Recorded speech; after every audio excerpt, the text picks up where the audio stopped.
di video saya. Izin mengenalkan diri, Taruna Muda Politeknik Perserikatan Angkatan 57.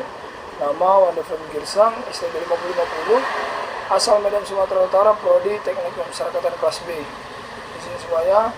Jadi di video kali ini saya akan membahas atau memberi sedikit ulasan atau argumen mengenai kasus korupsi mantan Menteri Sosial Republik Indonesia Bapak Juliari Batubara yang telah melaksanakan atau telah melakukan kegiatan korupsi pengadaan bansos selama penanganan COVID-19 di daerah atau kawasan Jabodetabek pada tahun 2020 sebesar 32,48 miliar. Tak lama lagi, mari kita bahas.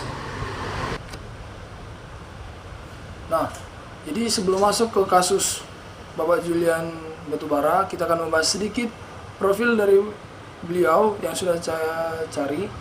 Nah, jadi Bapak Julian Batubara sendiri atau nama lengkapnya Bapak Julian Peter Batubara, beliau merupakan tamatan dari Chapman University di Amerika Serikat pada tahun 1997. Beliau lahir pada tanggal 22 Juli 1972, tepatnya di Jakarta.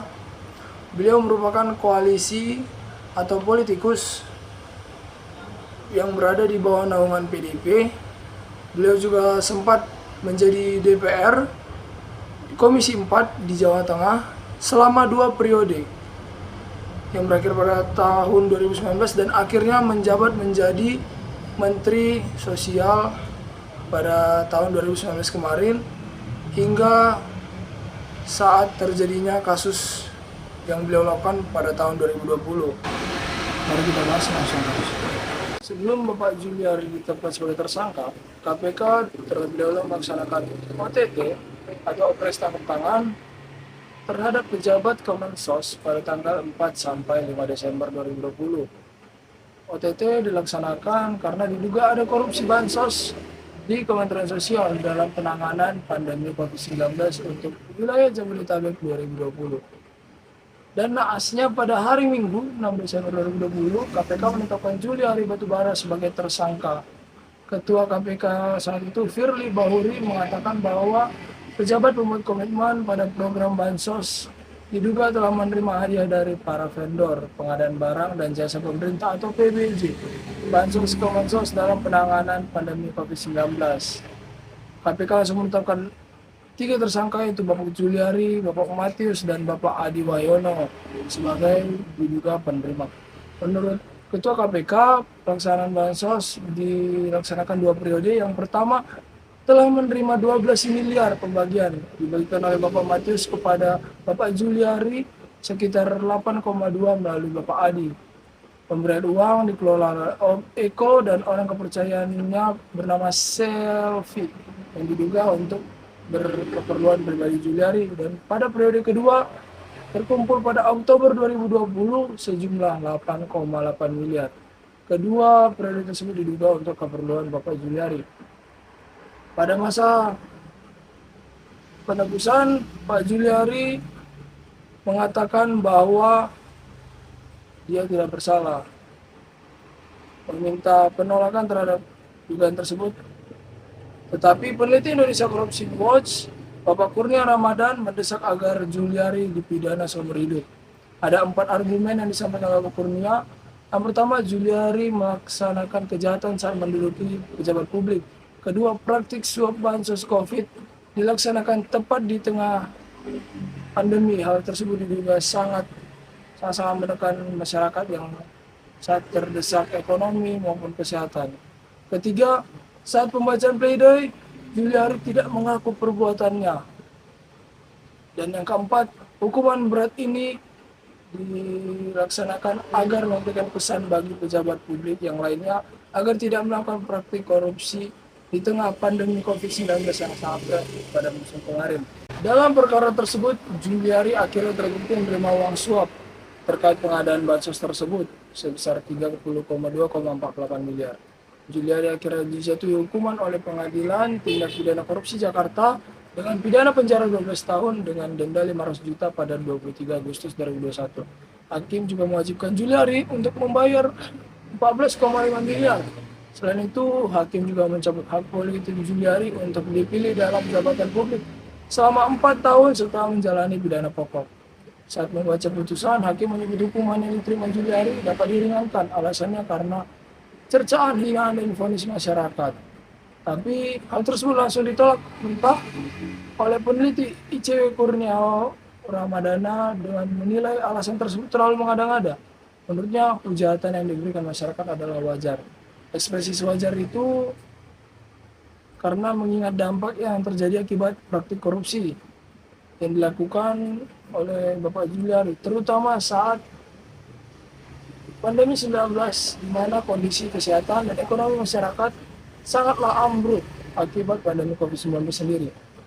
KPK akhirnya menyetorkan uang pengganti yang telah dibayarkan Bapak Juliari sebesar 14,5 miliar dengan pembayaran 3 kali. Nah, jadi untuk kasus itu sendiri, menurut saya mengakibatkan Juliari mendapat hinaan dan cincaan masyarakat itu menjadi wajar. Karena apa? Karena di tengah-tengahnya beratnya pikiran masyarakat, di tengah beratnya kondisi masyarakat, Bapak Juliari sendiri malah menambah beban masyarakat, menambah pemikiran masyarakat. Dengan teganya dia mengambil hak yang seharusnya diterima orang-orang yang sangat membutuhkan uang tersebut. Jadi alasan hakim untuk mengurangi pidana Bapak Juliari juga saya tolak, sama seperti Bapak Kurniawan Ramadana, peneliti ICW sendiri. Tidak ada alasan untuk menerima hinaan mendapat keringanan, karena seharusnya Bapak Juliari sendiri memikirkan apa dampak, apa konsekuensi yang akan dilakukannya jika melaksanakan korupsi itu sendiri. Nah, setelah kita membahas kronologi tentang kasus Bapak Juliari sendiri, apa sih yang mesti kita dapat? Apa sih yang ternyata dilanggar oleh Bapak Juliari itu dari Pancasila? Kalau kita paham lagi Pancasila, Bapak Juliari telah melanggar 2 sila dari Pancasila, yaitu yang pertama, sila kedua, kemanusiaan yang adil dan beradab, dan yang kedua adalah sila kelima, keadilan sosial bagi seluruh rakyat Indonesia. Mengapa sila ini? Di mana Bapak Juliari sendiri melakukan tindak korupsi, terutama di tengah-tengahnya gentaran, di tengah besarnya guncangan dari COVID itu sendiri pada tahun 2020, di mana merupakan puncak dari COVID-19 itu sendiri. Sedangkan Bapak Juliari sendiri malah melakukan korupsi di saat orang menunggu haknya, saat orang menunggu bantuan hadir, tapi Bapak tersebut dengan teganya malah mengambil bukan haknya.